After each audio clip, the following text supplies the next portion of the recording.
नमस्कार, आप देख रहे हैं किस्सा कुर्सी का। मैं हूं आपके साथ सचिन। और अब लगभग रह गए हैं 50 घंटे और 50 घंटे मध्य प्रदेश छत्तीसगढ़ में चुनाव प्रचार खत्म होने वाला है। तो इस 50 घंटे में ताबड़तोड़ हमने देखा है कि सबने पूरी ताकत छोड़ रखी है। स्टार कैंपेनर्स लगे हुए हैं।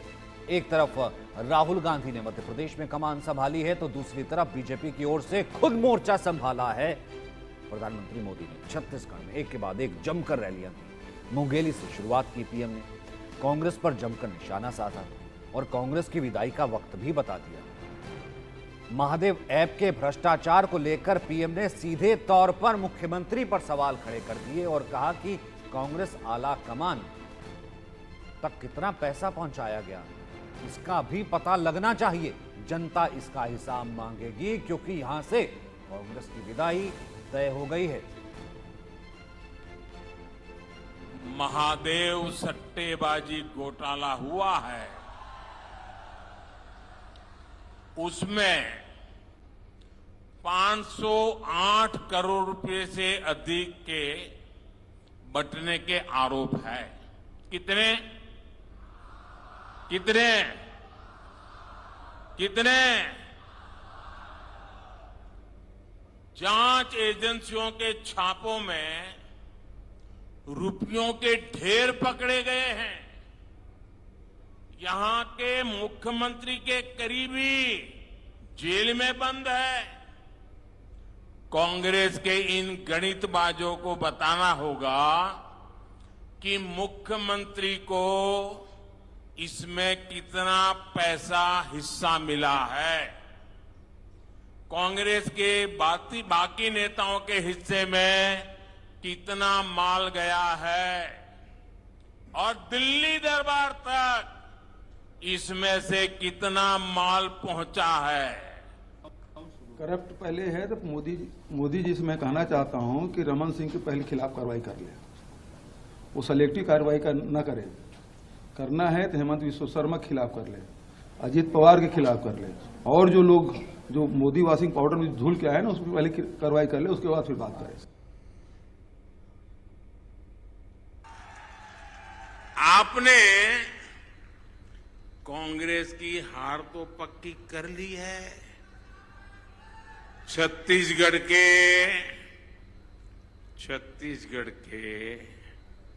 30% वाले कक्का भी, करारी हार भी आप पक्की मान लीजिए। ये कक्का का जाना भी पक्का। आज हर तरफ से खबरें आ रही है कि छत्तीसगढ़ के मुख्यमंत्री का विधायक बनना तक मुश्किल हो गया है। 3 दिसंबर को चुनाव नतीजे के बाद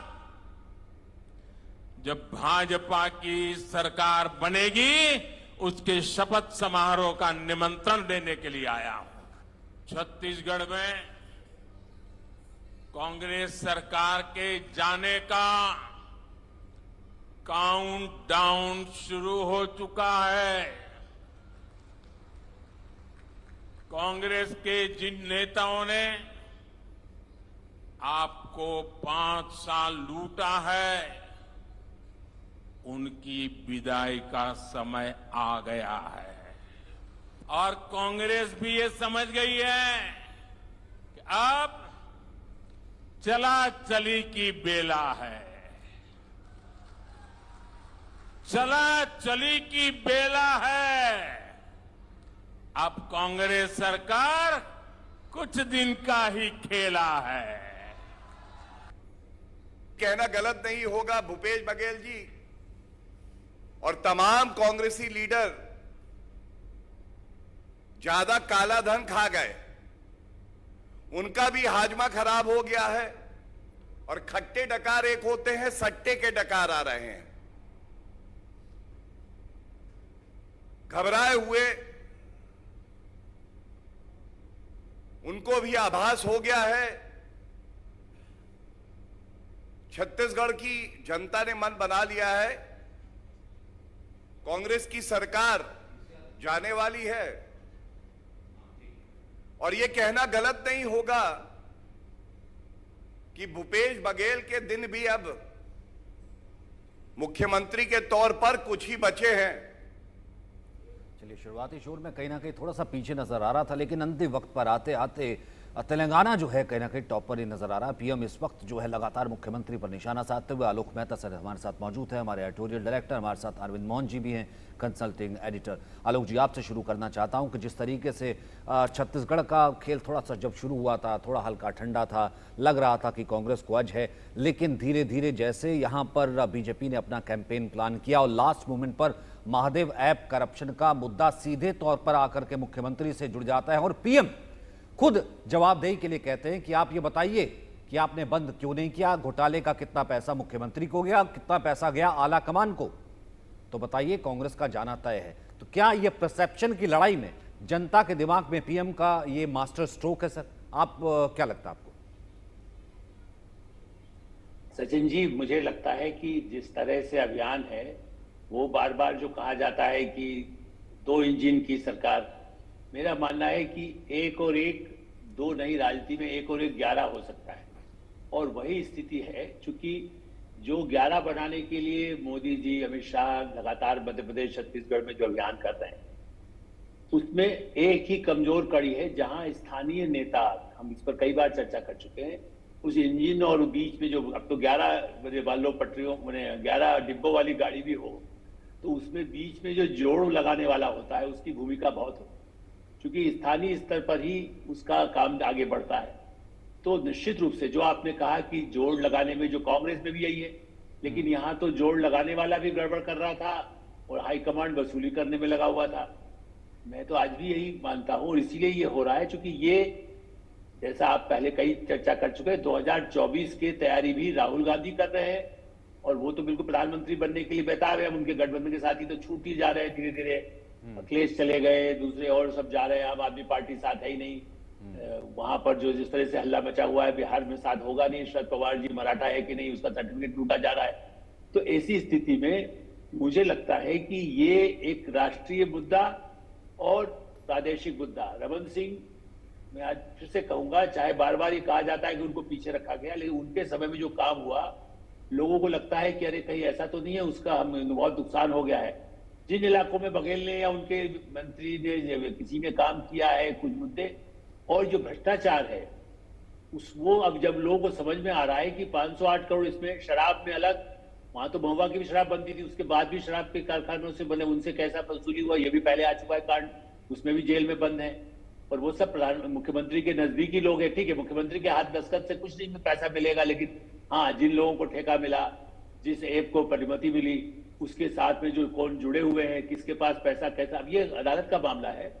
लेकिन अल्टीमेटली मुझे लगता है कि लोगों के जो शहरी, अब जिस इलाकों में चुनाव लगातार चुनाव हो चुका, मतलब गोबर को खरीदेंगे हम, गोबर घोटाला का आरोप लगाती रही है, उसको लेकर के भी चर्चा है कि बाकायदा एक बड़ा घोटाला है।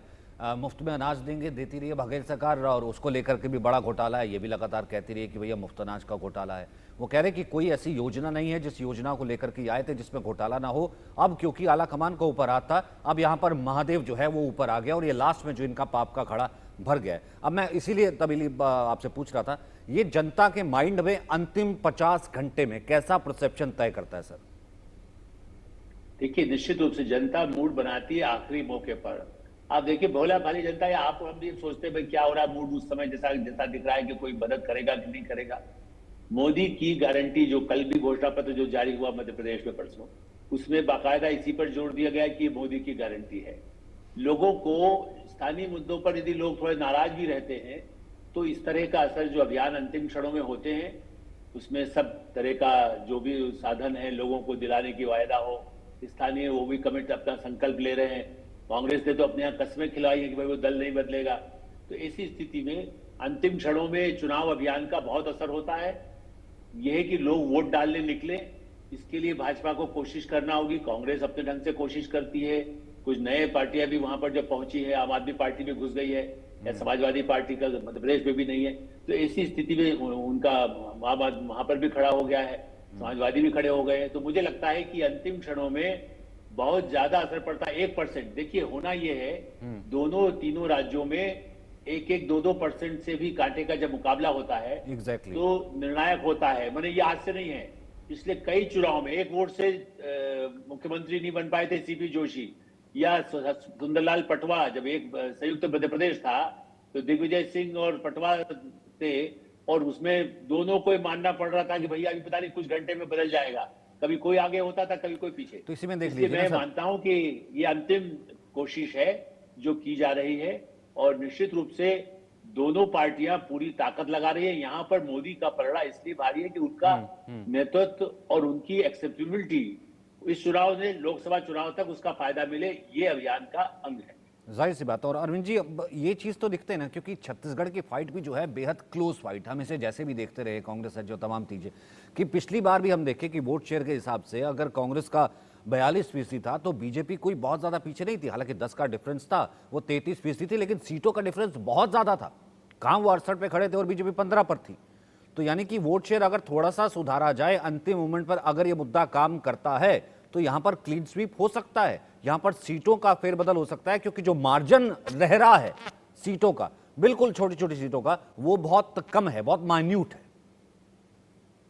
नहीं, डायरेक्ट फाइट में 5% का गैप जो है वो स्वीप करा देता है, यहाँ 10% से ऊपर का गैप, तो इसलिए वो गणित तो नहीं है। असली चीज ये है कि चुनाव जिस तरह से लड़ा गया या अभी तक लड़ा जा रहा है, उसने चुनाव को कुछ बदला है कि नहीं बदला है। राज्य सरकार के फेल्योर्स काफी हैं, कम नहीं है। राज्य सरकार की उपलब्धियां जितनी हैं उससे ज्यादा फेल्योर।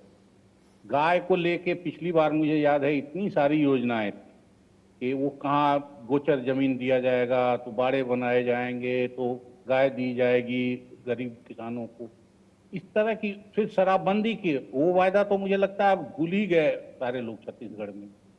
ओपीएस की बात बार बार चल रही है, तो इसलिए जो चीजें पिछली बार की भी हैं और जिसमें सरकार के फेल्योर हैं, ये लोकल लीडरशिप नहीं रहने के मुझे लगता है ये की कमी है। लेकिन अब यही दिलचस्प लड़ाई है कि क्या लोकल लीडरशिप की कमी प्रधानमंत्री अपने से पूरी कर लेंगे, नहीं कर लेंगे। प्रधानमंत्री की गारंटी मध्य प्रदेश में जो चुनावी घोषणा पत्र हुआ वो मोदी की गारंटी है। तो ये लड़ाई की एकदम डिफरेंट शैली है, और एक मायने में नरेंद्र मोदी की तारीफ करनी होगी कि चुनाव बीतते बीतते आखिरी समय तक आते आते उन्होंने करप्शन के इशू को काफी ऊपर कर दिया। जो महादेव ऐप जिसकी चर्चा कायदे से होनी चाहिए थी शुरू से, क्योंकि फरवरी से ये मामला बिल्कुल तब से जांच चल रही है। हाँ, लेकिन अब आखिरी वक्त में उसको उन्होंने चुनाव में जिस तरह से उठाया है, और चीफ मिनिस्टर पे हमला और सरकार पे हमला, तो यही देखना है कि क्या मोदी का मैजिक, करप्शन का मुद्दा, महादेव ऐप का मुद्दा, ये बाकी चीजों पे भारी पड़ता है कि नहीं। क्योंकि संगठन के हिसाब से बीजेपी काफी कमजोर रही, 5 साल के आंदोलन के हिसाब से बीजेपी काफी कमजोर रही। उसने कभी फिर लोकल जो फेलियर्स हैं गवर्नमेंट के, उसको उठाने में अभी भी बीजेपी की बहुत ज्यादा दिलचस्पी नहीं दिखाई दे रही है। तो अकेले प्रधानमंत्री गाड़ी खींच लेते हैं, नहीं खींच लेते हैं। लेकिन एक चीज तो है अरविंद सर, एक चीज तो है, इसको मैं 2024 से कनेक्ट करूंगा। अब आप दोनों से यही सवाल, मैं पहले आपसे शुरू करता हूं। एक चीज तो है कि शायद मतलब ये वाला चुनाव जो है छत्तीसगढ़ का, हमने देखा है कि बहुत पहले अमित शाह खुद देख रहे हैं, अब पूरा का पूरा चुनावी मैनेजमेंट छत्तीसगढ़ का है जो अमित शाह ने खुद देखा है। एक एक सीट खुद देखी है। अभी डेट्स नहीं आई थी, उससे पहले जो है वहाँ कैंडिडेट्स की जो है लिस्ट आ गई थी छत्तीसगढ़ में, हमने देखा है बीजेपी की। तो और लास्ट की एक एक सीट तक, और किस तरीके का गणित है, आदिवासी गणित क्या हो सकता है, ओबीसी का क्या गणित है, वो जो है तमाम चीज़ें देखी जा रही थी। वहीं दूसरी तरफ जो है पिछली बार अगर हम देखें, इन राज्यों को हार करके सत्ता में आए थे 2019 में, लेकिन इस बार बीजेपी क्या ये परसेप्शन बदलना चाहती है कि इनकी हार के बाद भी हम दोबारा 2024 में आ सकते हैं? क्योंकि ये लड़ाई कहीं ना कहीं मैं देख रहा हूं कि एक रिफ्लेक्शन ये छलक रहा है कि हम इन राज्यों में जीत के साथ 2024 में आएंगे। शायद ये परसेप्शन क्रिएट करने की कोशिश की जा रही है। मैं गलत हो सकता हूं, लेकिन आप मैं चाहूंगा इसको एलैबोरेट कीजिए। नहीं, हार के 24 आए जरूरी नहीं है। वो चाहते हैं कि हम 24 जीतें, बस आखिरी टारगेट 24 है। उसमें ये स्टेपिंग स्टोन होंगे या बाधा बनेंगे, ये एक अलग सवाल है। लेकिन 24 पे फोकस है, तभी मोदी को आगे किया गया है। मोदी को आगे करना सिर्फ इसलिए नहीं है कि लोकल लीडरशिप, जैसे राजस्थान में कोई लोकल लीडरशिप की कमी नहीं है, मध्य प्रदेश में लोकल लीडरशिप की कमी नहीं है, छत्तीसगढ़ में ही कमी क्यों होगी? जब पार्टी इतनी मजबूत है तो कायदे से 5 साल में किसी को ग्रूम किया गया होता, किसी को चार्ज दिया गया होता ढंग से उसको, तो कमी नहीं होती। लेकिन ये स्टाइल का मामला है। लेकिन पिछली बार के चुनाव में और इस बार के चुनाव में फिर थोड़ा 24 और 19 में ये देखना होगा कि पिछली बार पुलवामा हुआ था, जो मुल्क के लिए झकझोर देने वाली चीज थी और पूरा मुल्क उससे प्रभावित हुआ बहुत।